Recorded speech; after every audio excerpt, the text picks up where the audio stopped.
Lips. That was that you were asking Lips, me, the right? Goldie Hawn phenomenon. The Goldie Hawn phenomenon. I mean, you know, you saw that movie, right? Yeah, Why I saw are big that lips? movie. First of all, why are big lips attractive? Is it this fullness? Is it a sexuality? What is it? There is some sexuality to it, but also if you look, with aging, lips get thinner in general.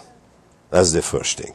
And more pouty lips are considered to be looking younger. When I inject Restylane, I enhance not just the lips, but I enhance these little folds here under the nose, which are called the philtral ridges, because they also are more protruding in younger people, in younger patients, younger people in general. Now, so I think that's a kind of a stimulus, an incentive towards getting larger lips. But there's a real problem. I think in our society now we have a tendency to having the lips done too large. I call them suction cups. Suction cups. So you use Gore-Tex implants, right? Well, Gore-Tex was a long time ago. I mean, I had the largest series of Gore-Tex when that was in the country, probably. That was I don't the know. vogue, huh? When that was, to our knowledge, the best procedure. Today is no longer is. But anything, and I'm kind of jumping again because you stimulated me so much with your questions. That's the idea.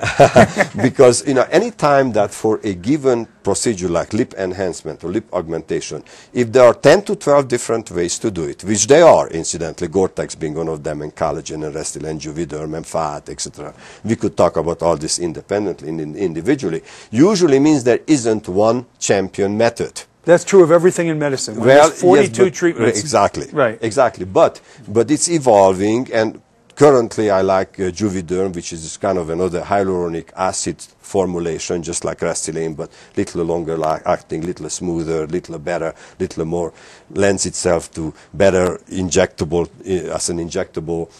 It's a smoother material. Chemically speaking is a higher linkage, but that doesn't really matter for the purpose of what we're talking about.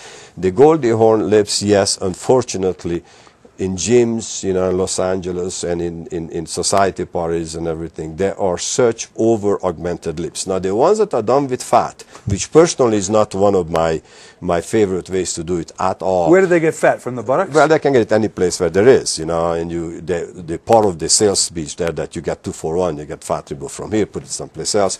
But we do put fat in buttocks, and that's very exciting, you know, and it stays.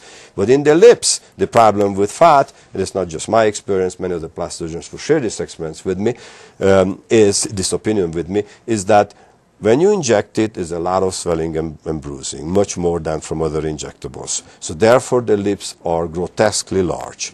The swelling comes down very slowly, and so the lips are too large for quite a while. Then I for about 5 minutes are just right, and then it's gone. Again. Right, I call it that kissing gourami look. Those fish. But you know, I sit on a committee, which we haven't been very active because we put together a curriculum for injectables nationally. And there were about 12 members on this committee, and none of us really opted, in our opinion, for permanent injectables, not just for the lips, but in general. Now, the patients kind of say, well, is this permanent? And many of them are longer lasting than other ones, but most of them, in my mind, ideally should not be permanent. Why? Because I'm not talking only about lips now, but injecting nasolabial folds and injecting chins and other parts of the face to sculpt the face. If you had permanent injectables, the face continues aging and changing. So where you put it initially, it may not be the way when you want it about 6 or 10 years later.